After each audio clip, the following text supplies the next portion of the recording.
আমার ভালোবাসার মিষ্টি বন্ধুরা সবাই কেমন তোমরা? নিশ্চয়ই তোমরা খুব ভালো আছো। আজকে তোমাদের মায়ের সাথে রাতে কাজ করার অসাধারণ একটি সত্য ঘটনা বলবো। গল্পটি শেষ পর্যন্ত শুনলে তোমরা বাধ্য হবে হাতের কাজ করতে, না হলে সবাই আমাকে কাজ করে দিয়ে যাবে। কথা দিচ্ছি আমি কোনো বাধা দেব না। আমার নাম পুষ্পরানী। আমার বয়স 40 বছর। আমি একজন গৃহিণী। আমার স্বামীর নাম বীরেন।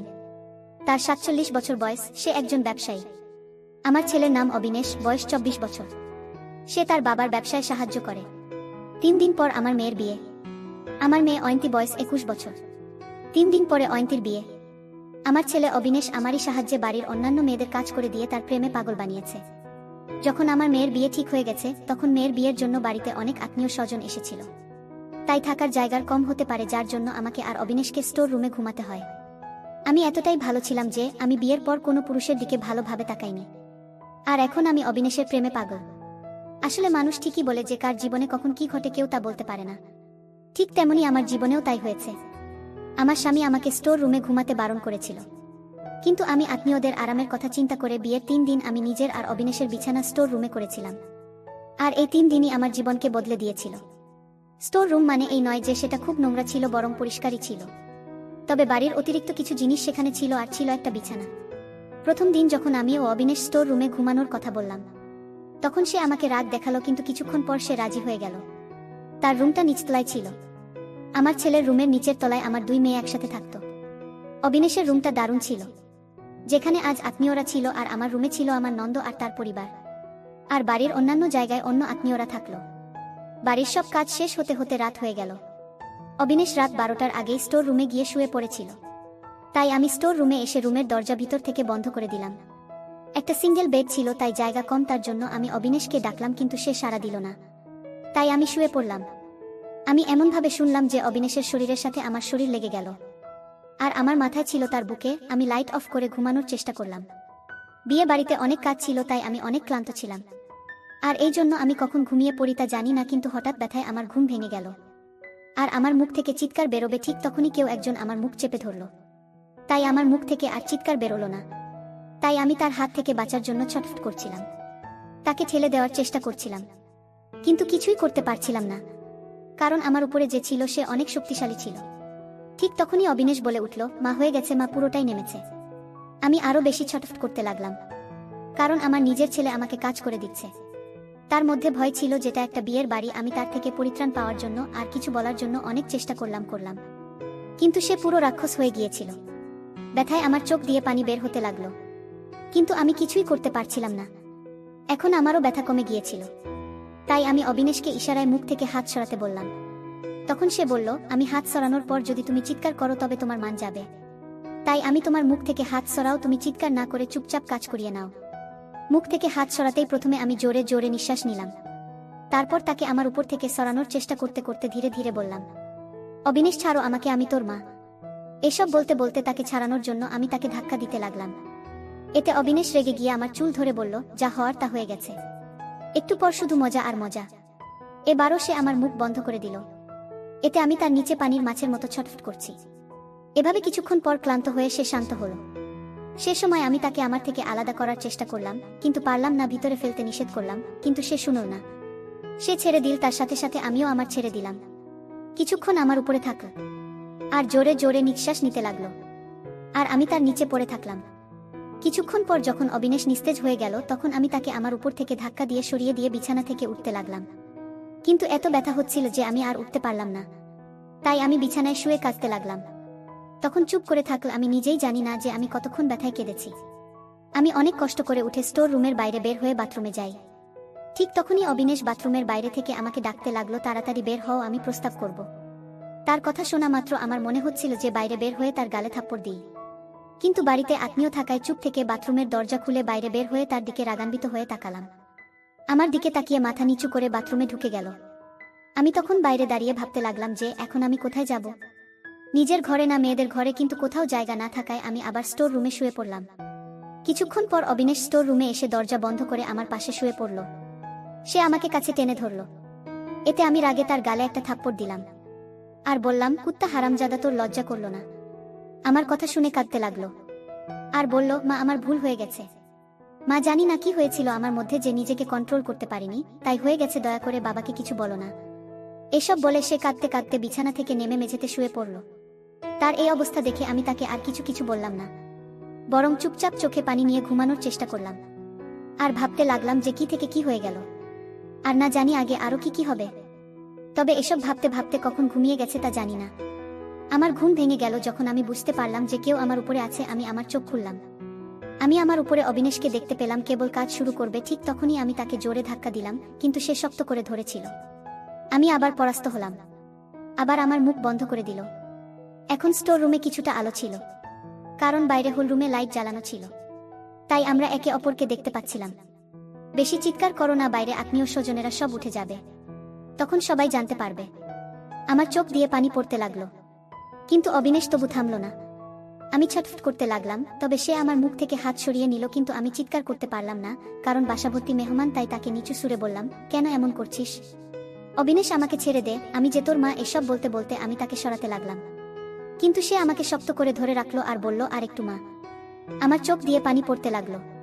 ঠিক তখনই বাইরে থেকে আমার মেয়ে আমাকে ডাকতে লাগলো, অনেক বেলা হয়ে গেছে, ঘুম থেকে উঠো মা। এতে আমি তাড়াতাড়ি চোখ খুলে অবিনেশের দিকে তাকালাম। সে আমাকে চুপ করে থাকার ইশারা করল। তখন আমি তাকে বললাম, অবিনেশ, ছেড়ে দে আমায়, বাইরে সবাই আছে, আমি তোর মা। এ কথা বলে আমি যখন আবার উঠতে চেষ্টা করি, তখন অবিনেশ আবার আমাকে বাধা দিল। মা, আমার আসছে বলে হাঁপাতে লাগলো। তখন আমি তাকে বললাম, বাইরে ফেলে, কিন্তু কথা না শুনে সে ভিতর ফেললো। আবার অয়ন্তী আমাকে ডাকতে লাগলো, তাই আমি অবিনেশকে আমার উপর থেকে ধাক্কা দিয়ে সরিয়ে দিলাম। অনেক কষ্ট করে স্টোর রুম থেকে বাইরে বের হলাম। আমাকে এলোমেলো দেখে অয়ন্তী আমায় জিজ্ঞেস করলো, কি হয়েছে মা? আমি বললাম, কিছু না, কাজ করতে করতে একটু ক্লান্ত হয়ে গেছি। ভাবতে লাগলাম যে সব বলে দেব। মাঝে মাঝে আমি সমীরের কাছে গেলেও তাকে কিছুই বলতে পারলাম না, কারণ বিয়ের বাড়ি তো না জানি কি হয়ে যায়। তাই বিয়ের পর স্বামীর সাথে এ নিয়ে কথা বলে ভাবলাম, আর বাড়ির কাজে লেগে পড়লাম। একদিন পর আমার মেয়ের বিয়ে, তাই আরো আত্মীয় স্বজন বাসায় আসতে লাগলো। ফলে বাড়িতে থাকার জায়গা আরো কমে গেল।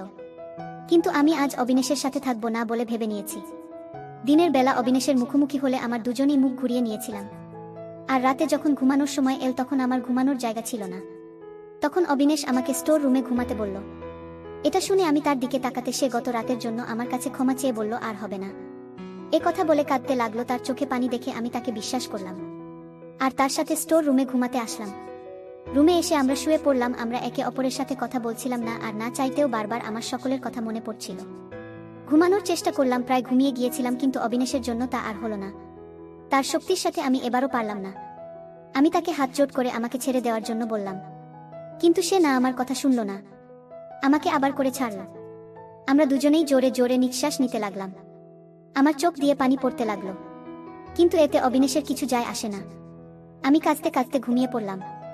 আমি একটা জীবন্ত লাশের মতো সব সহ্য করে নিচ্ছি।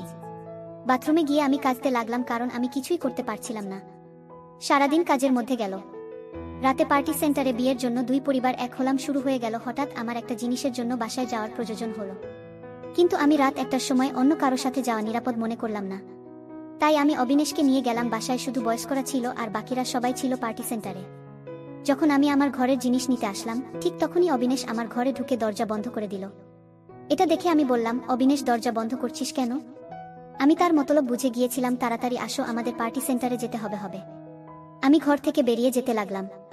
ঠিক তখনই অবিনেশ তার মোবাইল বের করে আমাকে একটা ভিডিও দেখাতে লাগলো, যেখানে সে আমাকে কাজ করে দিচ্ছে। এটা দেখে আমি খুব ভয় পেয়ে গেলাম। তখন সে আমাকে বলে, উপরে আসো, না হলে এই ভিডিওটা আমি বাবাকে পাঠিয়ে দেব। তার এই কথা শুনে আমার ভয় আরো বেড়ে গেল। সে আবার বলল, তাড়াতাড়ি আসো, আমাদের আবার যেতে হবে। তার কথা শুনে আমি কাঁদতে লাগলাম আর বললাম, আমি তোর মা হই। অবিনেশ বলল, না, এটা কোনো সম্পর্ক বোঝে না, দেরি না করে তাড়াতাড়ি আসো, না হলে আমি এখনই বাবাকে এই ভিডিওটা পাঠিয়ে দিচ্ছি। আমি তার কথা শুনে আস্তে আস্তে তার পাশে বসলাম। সে উপরে বসতে বলল। আমার চোখ দিয়ে তখন পানি বের হতে লাগলো, কিন্তু আমার কিছু করার ছিল না।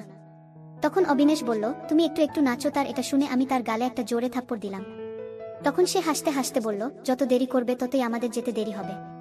আমি আবার বললাম, কিছু তো লজ্জা থাকা দরকার তোর, আমি তোর মা, আজ তোর বোনের বিয়ে। সে আমার কোনো কথাই শুনল না।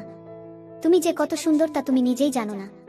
তোমার এই সৌন্দর্যের জন্য আমি বাধ্য হয়েছি। আমি জানি তুমি আমার মা, আর আমি তোমার সম্মতিতে এসব হবে না। দুঃখিত মা, তুমি আসলে অনেক সুন্দরী। তার মুখে এসব কথা শুনে আমি খুব খুশি হলাম। অবিনেশের মুখ থেকে মা ডাক শুনে আমার মনে হলো আমি এসব কি করছি। তাই আমি তাড়াতাড়ি সব কাপড় ঠিকঠাক করলাম, তারপর জিনিসপত্র নিয়ে ঘর থেকে বের হলাম। কিছুক্ষণ পর অবিনেশ ঘর থেকে বের হয়ে আসলো। আমরা একে অপরের সাথে কোনো কথা না বলে সোজা পার্টি সেন্টারে চলে আসলাম।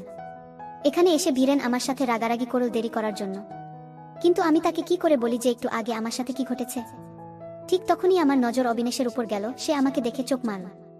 এতে আমার রাগ না হয়ে লজ্জা পেয়ে গেলাম। জানি না আজ কেন যেন কাজ করিয়ে নিয়ে আমি খুব মজা পেয়েছি। অবিনেশ আমার কাছে এসে জিজ্ঞেস করলো, যদি অসুবিধা হয় তবে বাথরুমে গিয়ে পরিষ্কার হয়ে আসো।